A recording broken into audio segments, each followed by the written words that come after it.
வணக்கம். என்றும் அன்புடன் லதா. வாங்க இன்றைக்கி பட்டாணி குருமா எப்படி செய்கிறதுன்னு பார்க்கலாம். அதுக்கு தேவையான பொருட்கள், பட்டாணி வந்து நைட்டே ஒரு டம்ளர் எடுத்து ஊற வச்சிடணுங்க. உங்களுக்கு எவ்வளோ தேவையோ அந்த அளவுக்கு நீங்கள் எடுத்து ஊற வச்சு இந்த மாதிரி வாஷ் பண்ணி வச்சுக்கோங்க. இது வந்து நைட்டே நம்ம ஊற வச்சா தான் காலையில் செய்ய முடியும்.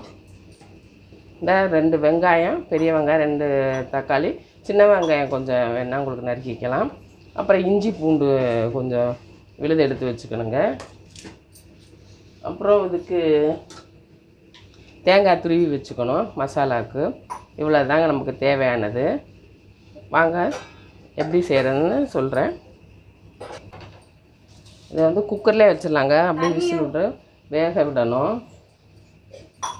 அதனால் ப்ரெஷர் ஃபேன்லேயே நீங்கள் வச்சிங்கன்னா நமக்கு ஈஸியாக இருக்கும், வேலை மிச்சமாகும்.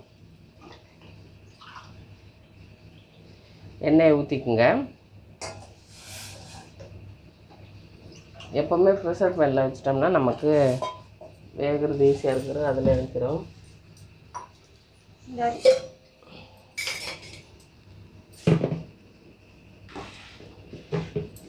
எண்ணெய் சூடாகிடுச்சுங்க. இதில் ஒரு பட்டை, இலை, கிராம்பு, அன்னாச்சி முக்கு எல்லாம் போட்டு தாளிக்கணும். பாருங்கள், எல்லாம் போட்டுருங்க. போட்டு நல்லா வெடித்ததுக்கப்புறம் சோம்பு ஒரு டீஸ்பூன் அளவுக்கு போட்டுக்குங்க. அதுவும் வெடிச்சிருச்சு. கருவேப்பிலை ஒரு கொத்து,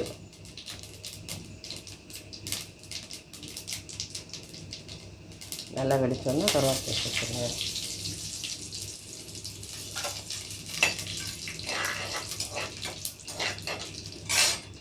வெங்காயம் போட்டு வணக்கணும். பெரிய வெங்காயம் 2, சின்ன வெங்காயம் கொஞ்சம் போட்டுக்கணும்.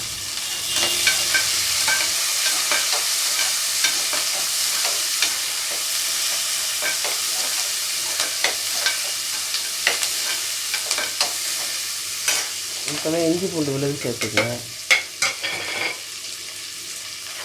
சேர்த்து எல்லாம் நல்லா குக் ஆகணுங்க. ஒரு 5 நிமிஷம் 10 நிமிஷம்.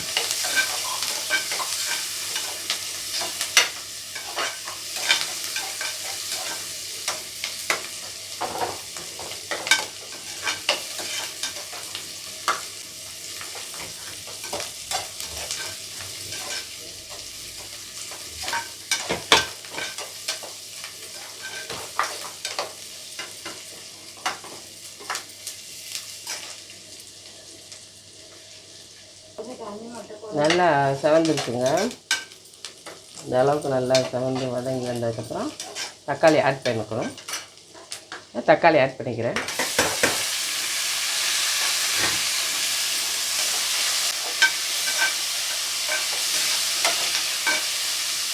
தக்காளி கலட்டும். நம்ம மசாலாவுக்கு தேவையான பொருட்களாக எடுத்துக்கலாம்.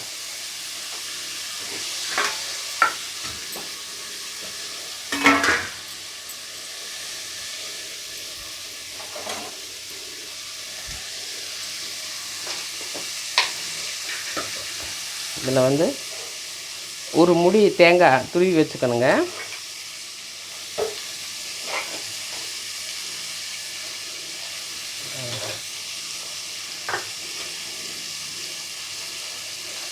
அப்புறம் அதில் 2-3 டேபிள் ஸ்பூன் அளவுக்கு பொட்டுக்கடலை போட்டுக்குங்க.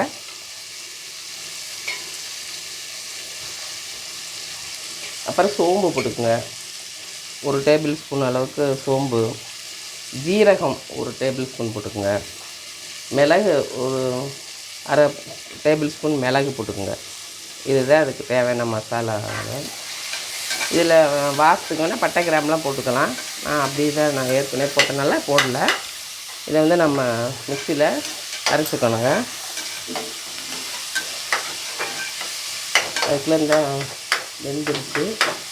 இது கொஞ்சம் குக் ஆகட்டும். மிக்சியில் அரைச்சிட்டு வரோம்.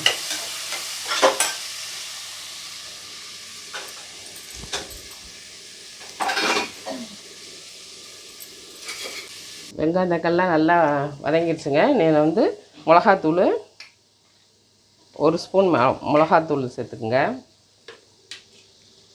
மல்லித்தூள் வந்து 2 ஸ்பூன் சேர்க்கணுங்க.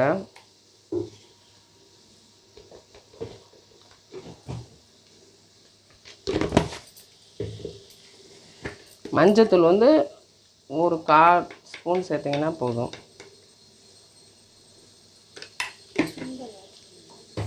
இதை வந்து மசாலா வாசம் இந்த பச்சை வாசம்லாம் போகிற அளவுக்கு கொஞ்சம் நல்லா வதக்கிடணும். அல்லாட்டி வெம்மலை வாழைன்னு சொல்லுவாங்க எங்கள் ஊரில். இது என்ன வேறு என்ன சொல்கிறதுன்னு தெரியல. அந்த வாசம், அந்த வாசம் போகிறதுக்கு நல்லா வதக்கணும். இப்படி இப்போ அந்த வாசம் போயிடுச்சு. இது கூட இப்போ நம்ம வந்து சுண்டல் ஆட் பண்ணி வதக்க வேண்டியது. பட்டாணி சுண்டல், பட்டாணி, பச்சை பட்டாணி.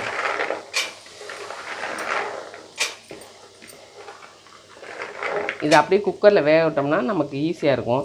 நம்ம தனியாக வேக வச்சும் தாளித்து விடலாம், இப்படியும் தாளித்து விடலாம். உங்களுக்கு எது பிடிக்குதோ அப்படி செய்யுங்க. நான் இப்படி செய்கிறேன். 2 மெத்தட் ஒன்று தான். உங்களுக்கு நல்லா இது வச்சுங்க. இப்போ நமக்கு அரைச்சி வச்சுருக்க மசாலையை அது கூட சேர்த்துருவோம். சேர்த்து தண்ணி ஊற்றி கொதிக்க விட்டுருவோம். உப்பு போட்டால் வேகாது. இறக்கி வச்சதுக்கப்புறம் உப்பு போட்டுக்கணும். மசாலா ஆட் பண்ணியாச்சு.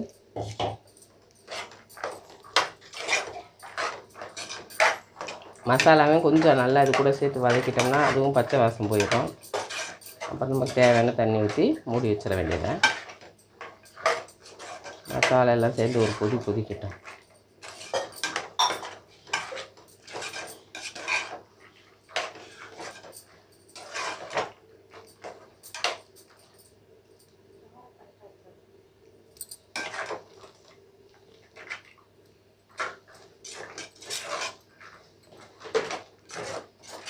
எல்லாம் ஊற்றி கொதிக்கையில் காரம் எப்படி இருக்குன்னு சும்மா நாக்கில் வச்சு பாருங்கணும். ஓகே, காரம் கரெக்டாக தான் இருக்குது. அப்படியே வேணுங்கிற தண்ணியை ஆட் பண்ணிக்க வேண்டியது.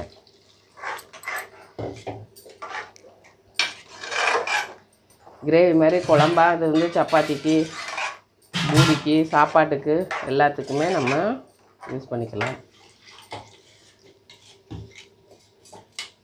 எங்களுக்கு இந்த அளவுக்கு தண்ணி போதுங்க.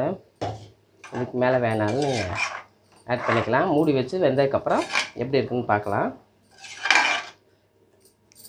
மசாலா தூள், கரம் மசாலா கொஞ்சம் சேர்க்கணும் வாசத்துக்காக.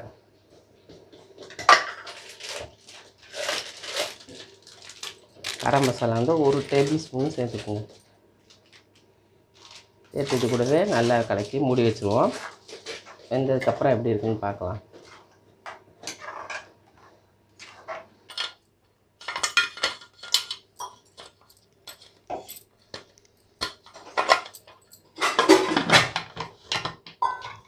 மூடி வச்சாச்சுங்க. 10 நிமிஷம் ஆகும். விசில் ஒரு 5-6 விசில் விடுங்க. விட்டதுக்கப்புறம் நம்ம பார்க்கலாம். விசில் ஆகும்.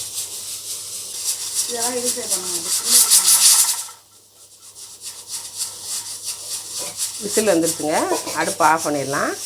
பண்ணிவிட்டு நம்ம ஒரு 10 நிமிஷம் ப்ரெஷர் அடங்கணுன்னா ஓப்பன் பண்ணி பார்ப்போம் எப்படி இருக்குன்னு. இப்போ எப்படி இருக்குன்னு பார்க்கலாம். பாருங்கள், நல்லா வந்துருக்குங்க. நல்லா கிண்டி விடணும். நம்ம உப்பு போடல இல்லை, அதனால் உப்பு போட்டு ஒரு கொதிக்க விட்டோம்னா பட்டாணி சுண்டல் மசாலா ரெடி. நமக்கு தேவையான அளவு, எனக்கு சர்வீஸ் இருக்குங்களா அப்படி அள்ளி போட்டுருவேன். நீங்கள் வந்து ஒரு ஸ்பூன், எத்தனை ஸ்பூன் போடுவீங்களோ இதுக்கு வந்து ஒரு 2 ஸ்பூன் போடணும். போட்டுக்குங்க. போட்டுருந்தா கொதிக்குது பாருங்கள். 5 மினிட்ஸ் கொதிச்சா போதும், குழம்பு ரெடி. உப்பு பத்துதான்னு குடிச்சு பார்த்துங்க, காரம் பத்துதான்னு டேஸ்ட்டு பண்ணி பாருங்கள். நான் குடிச்சு பார்க்குறேன்னு சொல்கிறேன், உங்களுக்கு புரியுதான்னு தெரியல. டேஸ்ட்டு பண்ணி பாருங்கள். சூப்பராக இருக்குங்க. பட்டாணி நல்லா வெந்திருக்கு, சூடாக இருக்குது. அதான் பட்டாணி வெந்துருச்சு. அவ்வளோதான். இன்றைக்கி எங்கள் வீட்டில் நாங்கள் 4 பேர் இருக்கோம். எங்களுக்கு இவ்வளோ குழம்பு தேவைப்படுது. உங்களுக்கு எவ்வளோ வேணுமோ அந்த அளவுக்கு நீங்கள் கம்மி பண்ணிக்கங்க, இல்லை அதிகம் பண்ணிக்கோங்க. பட்டாணி குருமா ரெடி. நன்றி, வணக்கம்.